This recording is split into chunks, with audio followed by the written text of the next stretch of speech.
നമുക്ക് ചില മാറ്റങ്ങൾ ഈ കുട്ടികളിലൂടെ ആരംഭിക്കാം. ഇന്ത്യയിൽ പല ഭാഗത്തുമുള്ള ഇത്തരം കമ്മ്യൂണിറ്റികളിലേക്ക് ഞങ്ങൾ ഈ ഫുട്ബോളുമായി ഇറങ്ങിച്ചെല്ലുകയാണ്. 13 ഫൗണ്ടേഷൻ്റെ നേതൃത്വത്തിൽ പ്ലാൻ ഡി ട്രിപ്സുമായി സഹകരിച്ച് സോക്കർ സഫാരി എന്ന യാത്ര ഞങ്ങൾ ഇവിടുന്ന് തുടങ്ങുകയാണ്.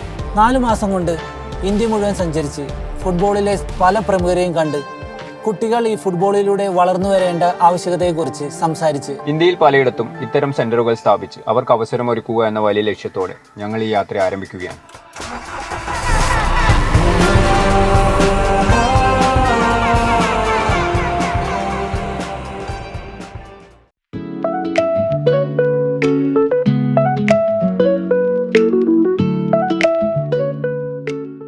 നമ്മളിപ്പോൾ ഉള്ളത് രാജപുത്രി മാർക്കറ്റിനുള്ളിൽ നമ്മളെ ഇന്നലെ കൊണ്ടാക്കിയ നാഗരാജുവിന്റെ ട്രെയിനിങ് ക്യാമ്പ് കാണാൻ നമ്മൾ പോകുന്നു.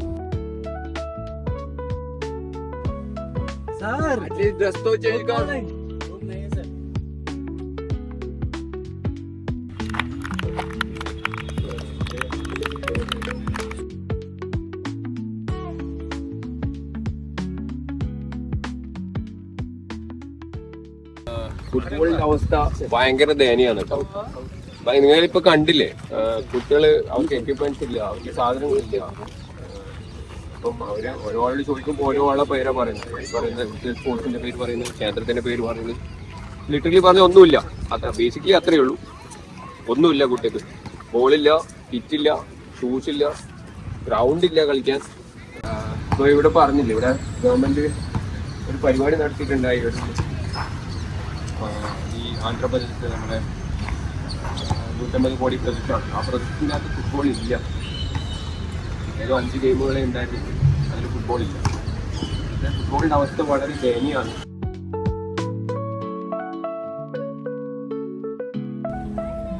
By bye bye bye bye bye bye. खेलना सही से, ठीक है?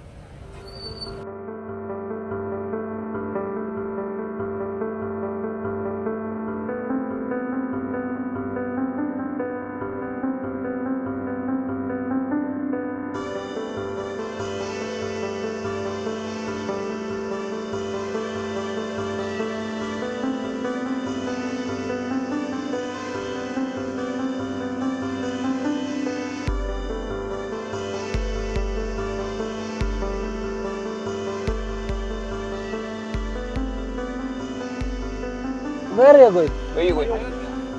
Ayodhya. From here. How far? How far is that? 1700 kilometers.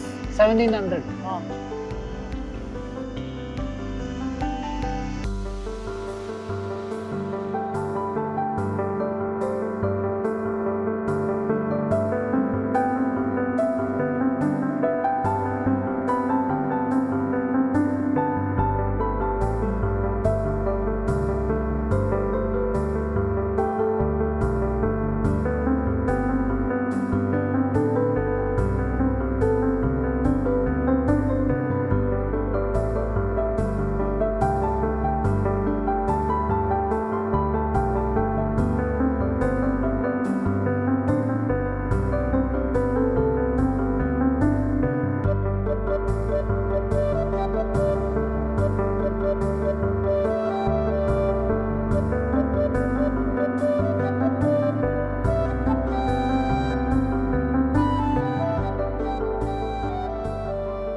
ഇന്ന് നമ്മളെ യാത്ര എന്ന് പറയുന്നത് പടയരു എന്ന് പറയുന്ന സ്ഥലത്തേക്കാണ്. അത് ട്രൈബൽ ഏരിയ ആണ്. അപ്പൊ ഇന്നലെ നമ്മള് വൈകുന്നേരം പോവാൻ നിന്നപ്പോ നമ്മളുടെ ഇവിടുത്തെ ആൾക്കാർ പറഞ്ഞു അവിടെ വൈകുന്നേരം പോകണ്ട, അത് മറ്റേ ഘാട്ട് ഏരിയകളാണ്, അതായത് കാട്, മറ്റേ കുന്നുമല ഏരിയ ആണ്, ഭയങ്കര കള്ളന്മാരുള്ള സ്ഥലമാണ്. രാത്രി നമ്മളെ മറ്റേ മൈസൂർ ഏരിയയിൽ നടക്കുന്ന പോലെ മുട്ട എറിഞ്ഞിട്ടും മറ്റൊക്കെ പിടിച്ചു പറിയും സാധനങ്ങളൊക്കെ നടക്കും. അതുകൊണ്ട് അതിലേക്ക് പോകണ്ടെന്ന് പറഞ്ഞു. രാവിലെ ഉണ്ടാവെന്ന് പറഞ്ഞു. നമുക്ക് പോയി നോക്കാം രാവിലെ എന്താ ഉള്ളത്.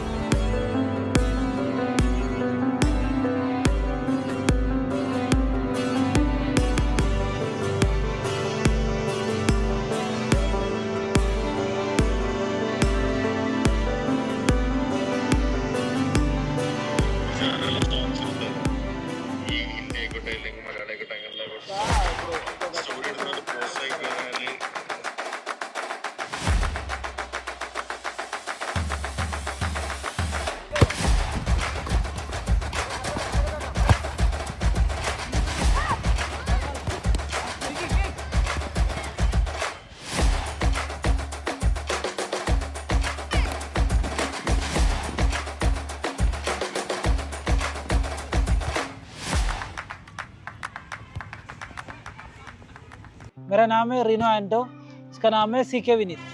हम लोग ऐसे बच्चा लोग के लिए फुटबॉल ट्रेनिंग का लोकेशन देखने आया और इधर ही ट्रेन करने के लिए देखिए, अगर लड़का लोग इंटरेस्टेड है फिर हम लोग इधर आके वापस आके 5 महीना हम लोग अभी ऑल ओवर इंडिया जा रहा। अभी ये लोग को बूट वो सब ये लोग गवर्नमेंट दे सकता है, नहीं देता। हम लोग इधर अकादमी बनाएगा तो ये सब आप लोग को हम लोग ही दे देगा, ठीक है। लेकिन एक ही काम आप करना पड़ेगा, खेलना पड़ेगा। और हम लोगों को बस ये देख 1 2 3 4 5 6 7 8 9 10 11 12 13 14 15 16 बच्चे नहीं चाहिए, हम लोगों को 30 बच्चा मिनिमम चाहिए। നമ്മളിപ്പോ ഉള്ളത് പാടേരു എന്ന് പറഞ്ഞ ആന്ധ്രന്റെ ഒരു ട്രൈബൽ ഏരിയയിലാണ്. ഇവിടെ ഇപ്പൊ കുട്ടികൾ കൂടെ കളിച്ചിട്ടേ ഉള്ളൂ, ഇവിടെ കുട്ടികൾ ഉണ്ട് എന്നാ പറയുന്നത്. നമുക്ക് നമ്മളെ കുട്ടികളൂടെ കളിച്ചു. ആദ്യമായിട്ടാണ് കേരളം വിട്ടതിന് ശേഷം ആദ്യമായിട്ടാണ് ഒരു ബഞ്ച് ഓഫ് കുട്ടികൾ ഫുട്ബോൾ കളിക്കുന്നത് കാണുന്നത്. This can be a potential place for our academy to be frank. ഈ ഒരു 16ാമത്തെ ദിവസം ആദ്യമായിട്ടാണ് നമ്മൾ ഒരു 10-30 കുട്ടികൾ ഒരുമിച്ച് ഫുട്ബോൾ കളിക്കുന്നത് കാണുന്നത്. ഇവിടെ ഓൾറെഡി ട്രെയിനിങ് ഉണ്ട്, പക്ഷെ ട്രെയിനിങ് ഉണ്ടെങ്കിലും ഈ പറയുന്ന പോലെ ലൈസൻസ് ഇല്ല, കോച്ചോ സാധനങ്ങളോ ഒന്നുമില്ല.